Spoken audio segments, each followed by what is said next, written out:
Commander Reese Calloway had seen many wonders during his decade with the Interstellar Exploration Corps, but nothing prepared him for Australis. The planet emerged from the cosmic dust like a jewel, its atmosphere shimmering with prismatic colors that defied Earth's limited spectrum. Beginning descent protocols, he announced to his empty vessel, the Horizon. The IEC had sent him alone on this reconnaissance mission standard procedure for first contact scenarios. Less risk of cultural contamination, they claimed. Less witnesses if things went wrong. As he navigated through the atmosphere, warning signals flashed across his console. Unidentified energy signature approaching, the ship's AI warned. Before Reese could react, a pulse of iridescent light engulfed the horizon. The controls went dark, and the vessel plummeted toward the surface. Reese braced for impact. But instead of the violent crash he expected, the ship slowed, cradled by an invisible force before settling gently on the ground through the viewport. He saw them tall, graceful beings with skin in various shades of purple and indigo, their eyes luminous against the twilight landscape. At their center stood a figure who commanded attention without effort, her lavender skin adorned with markings that seemed to shimmer with their own light. Reese exited the ship with practiced caution, hands visible. "I come in peace," he said, the universal translator at his throat converting his words to sound waves that rippled visibly in the air. The central figure stepped forward. "We know why you've come, Sky Traveler," she replied, her voice melodic and clear through his translator. "I am Sovereign Neria of Australis. Your kind has been watching our world for some time." Reese concealed his surprise. The IEC believed this planet undiscovered by humans. Commander Reese Calloway of Earth's Interstellar Exploration Corps. "Earth," Neria repeated, the word strange on her lips. "We have observed your war-torn planet as well. Tell me, Commander, does your visit herald peace or conquest?" "Exploration only," Reese answered truthfully. "Though I admit my superiors may have other plans if resources of value are found." Something like appreciation flickered in Neria's luminescent eyes. "Honesty. Rare among first meetings between worlds. Dishonesty seems inefficient when dealing with beings who disabled my ship with a thought." Reese replied with a slight smile. Neria's features softened. "Not a thought. Science like yours, but following different patterns?" She gestured toward a city of spiraling structures that caught the light of twin setting suns.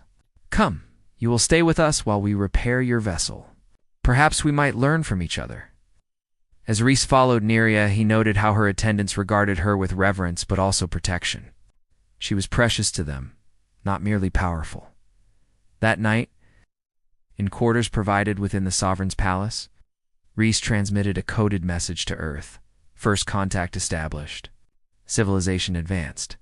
Proceeding with diplomatic approach, what he didn't report was how Neria's eyes had lingered on his, or how something ancient and lonely inside him had stirred in response. Some discoveries, Reese decided, were better kept private until he understood them himself. Outside his window, the unfamiliar stars of Australis wheeled overhead, and for the first time in years, Commander Reese Calloway wondered if he had finally found something worth discovering beyond mere duty. Days on Australis passed differently than on Earth longer, more vibrant, as if time itself flowed through another dimension. Reese adapted quickly, spending his mornings studying Australian technology with the scientists assigned to repair his ship, and his evenings learning about their culture from Neria herself. "Your people have achieved harmony with your environment," Reese observed as they walked through gardens where plants responded to proximity by changing colors and emitting sweet fragrances. "Earth has struggled with this balance for centuries." Neria nodded, her steps graceful beside him. "It wasn't always so. Our ancestors nearly destroyed Australis through similar conflicts. The cataclysm taught us that survival requires cooperation, not dominance." "The cataclysm?" Reese asked. Nia stopped beside a pool reflecting the 3 moons overhead. "A war that tore our atmosphere, poisoned our waters. We nearly perished." Her voice lowered. "I bear the markings of those born after our bodies evolved to filter toxins, which gave us these." She traced the luminescent patterns on her forearm. Reese found himself reaching toward the markings before catching himself. I'm sorry, I shouldn't. It's all right, Neria said, surprising him by taking his hand and placing it gently on her skin. Among my people, touch is not casual, but not forbidden. We sense intention. Under his fingertips, her skin felt warm, slightly textured like velvet. The markings pulsed faintly with her heartbeat. And what do you sense from me? Rhys asked, his voice rougher than intended. Neria's eyes met his. Curiosity, conflict, loneliness. Her lips curved slightly. Your species broadcasts emotions strongly. Rhys withdrew his hand slowly. The IEC selects for emotional control. I must be failing their standards, or perhaps discovering new ones, Neria replied. In the palace council chamber the next morning, Rhys presented the official purpose of his mission to establish diplomatic relations and explore potential trade. What he omitted was the IEC's interest in the unusual energy signatures detected from Australis. Energy that could revolutionize Earth's technology or weaponry. Eldertaris. Neria's chief advisor regarded Rhys with transparent suspicion. Sovereign, this human's presence threatens our security. Their planet's history suggests their interest is extraction, not exchange. Commander Calloway has been forthright, Neria countered. And we must remember that isolation failed to protect us during the cataclysm. The Sovereign appears unusually trusting of this. Outsider. Another council member observed with meaningful emphasis. Neria's posture stiffened. The Sovereign remembers her duty to Australis above all personal considerations, she responded, her tone leaving no room for further comment. Later, alone on a balcony overlooking the crystalline city, Rhys found Neria staring at the horizon. Your council doesn't approve of me, he said. Joining her, they fear change, Neria replied. As Sovereign, I must consider the future, not just present comforts. And what future do you see for Australis? For yourself? Rhys asked. Neria turned to him, something vulnerable in her expression. As Sovereign, I see diplomatic ties, cultural exchange, mutual defense. She paused. As Neria, her voice softened. I see possibilities I never permitted myself to imagine before. Rhys moved closer, drawn by forces beyond rational thought. And what are those possibilities? Instead of answering, Neria reached up to touch his face, her fingers tracing his features with gentle curiosity. When she spoke, her voice was barely above a whisper. Something dangerous. Something wonderful. As the moons climbed higher, casting their silver light across the balcony, neither Sovereign nor Commander moved away. The warning came at dawn, a transmission intercepted by Australis's boundary sensors. The IEC had dispatched a secondary mission, not diplomatic, military. They claim my silence indicates hostility. Rhys explained to the emergency council, his hands clenched at his sides. Standard protocol when contact is lost. Lost? Eldertaris challenged. Or deliberately withheld. Neria raised her hand for silence. How long until they arrive? 3 days, Rhys answered. They're armed for extraction. The council chamber erupted in anxious discussion. Rhys watched Neria's face, impassive, controlled, bearing the weight of her people's safety. She had not spoken to him privately since their moment on the balcony 2 nights before. Leave us, Neria finally commanded the council. As the chamber emptied, her eyes found Rhys. Did you know this would happen? No, Rhys answered immediately, but I should have.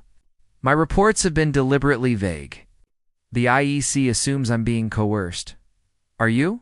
Neria asked, her voice soft but direct. Rhys crossed the space between them. Only by my own heart. For a moment, Neria's composure wavered. We have defenses, she said. Ways to repel unwanted visitors. But using them risks escalation, war. Let me contact them, Rhys urged. I can explain what, Commander? That you've developed feelings for an alien sovereign. That would only confirm their fears of manipulation. Neria turned away. Your ship is nearly repaired. Perhaps it would be best if you departed before they arrive. Is that what you want? Rhys asked. When Neria faced him again, her eyes shimmered with emotion. What I want stopped mattering the day I became sovereign. That night. As Australis scientists made final adjustments to his ship, Rhys found himself walking the palace gardens, memorizing their alien beauty. A movement among the luminescent flowers caught his attention Nerea without her usual attendants. Her formal attire replaced by a simple, flowing garment. "You're leaving tomorrow," she stated. "Not a question. With your permission," Rhys replied. "I'll intercept the IEC ship, convince them there's no threat." And then the question hung between them, loaded with unspoken possibilities. "I don't know," Rhys admitted. "My duty," Nerea echoed, a trace of bitterness in her voice. "We hide behind it, don't we? Easier than admitting what we truly desire." Rhys stepped closer. "And what do you desire, Sovereign? Nerea?" In answer, she reached up and removed the circlet from her head, the symbol of her authority, and placed it on a garden stone. The gesture left her looking younger, vulnerable. "Tonight," she whispered. "I am not the Sovereign. I am simply Nerea." Under the light of 3 moons, they came together. Her skin against his glowed faintly where they touched, her markings responding to his caress. There were differences between them, the temperature of their bodies, the sounds they made, but in the essentials. They discovered profound similarities: desire, tenderness, need. Later, tangled together beneath Australis's strange stars, Nerea traced patterns on his chest. "Your people would consider this a contamination protocol breach," she murmured. Rhys laughed softly. "Among other regulations?" He grew serious, drawing her closer. "But some discoveries are worth the risk, even if they cannot last." Nerea asked, her luminescent eyes searching his. Instead of answering, Rhys kissed her, pouring into it everything he couldn't say that, in a universe of wonders. She had become the most extraordinary discovery of all. At dawn, they would return to being commander and sovereign, with duties and worlds pulling them apart. But for these hours, beneath foreign constellations, they allowed themselves to simply be a man and a woman, finding in each other's arms a home neither had known they sought. The command deck of the Horizon felt smaller than Rhys remembered, more confining. Through the viewport, Australis hung like a jewel against the void, its atmospheric rainbows reminding him of Nerea's luminescent markings.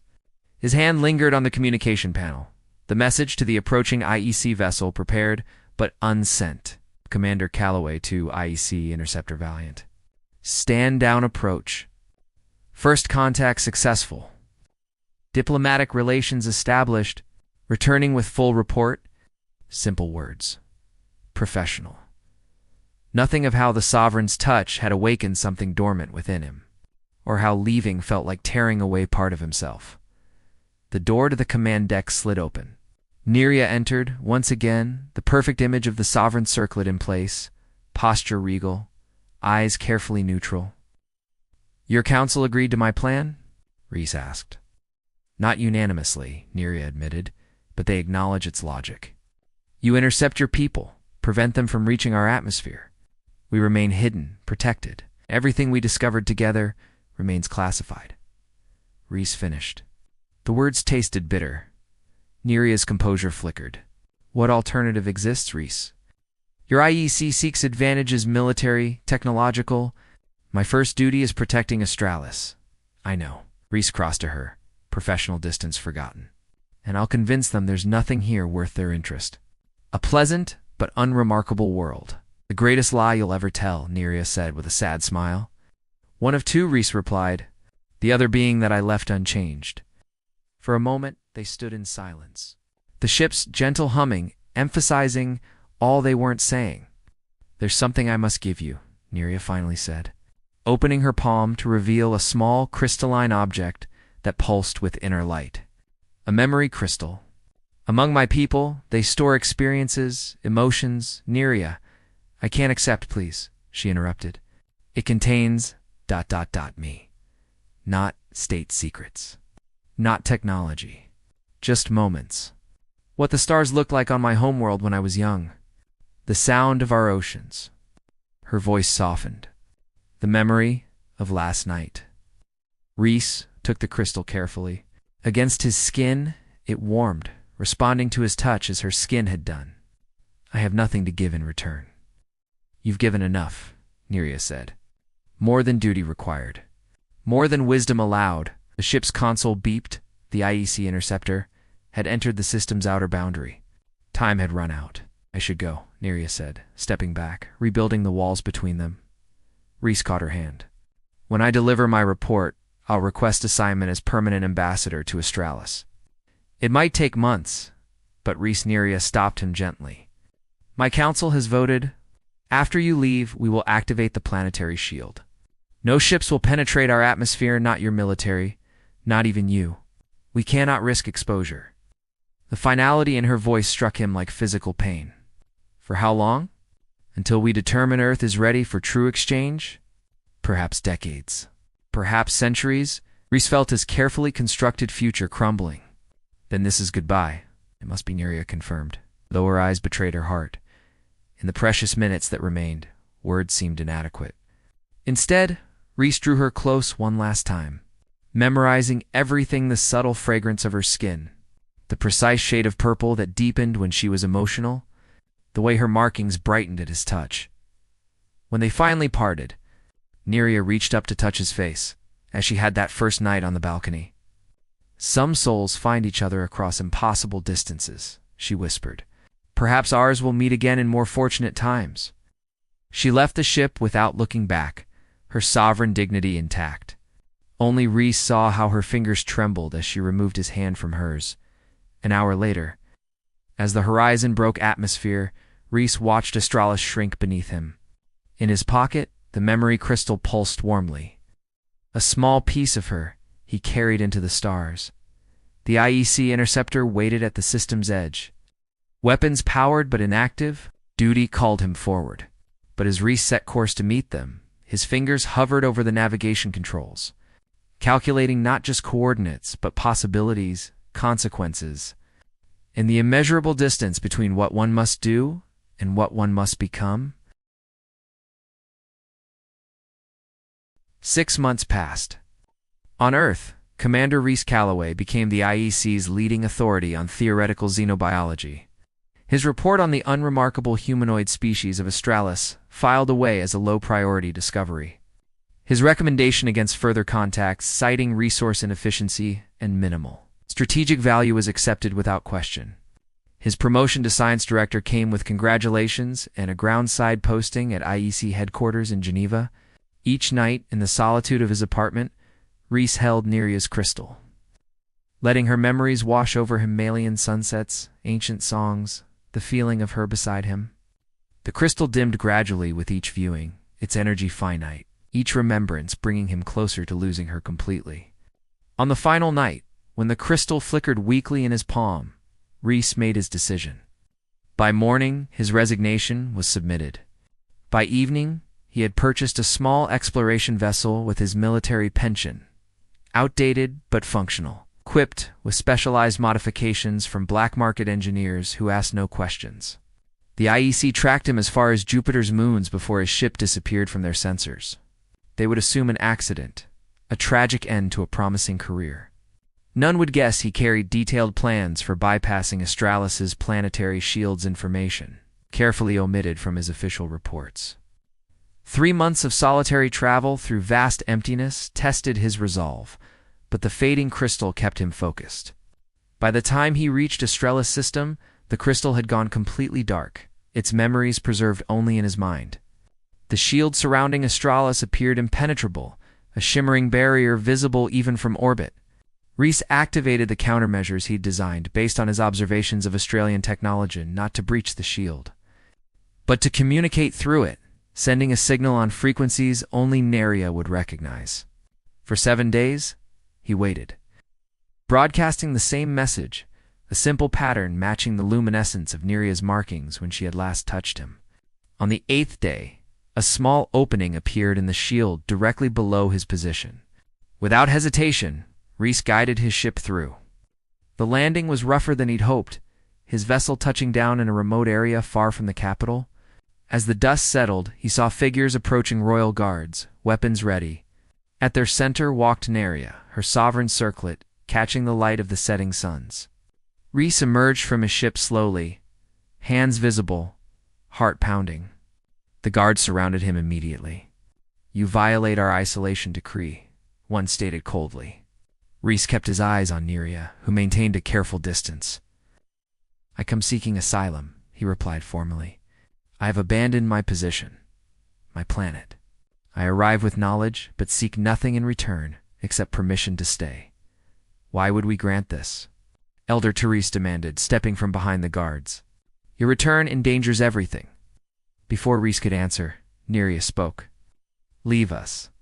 When the guards hesitated, her voice hardened.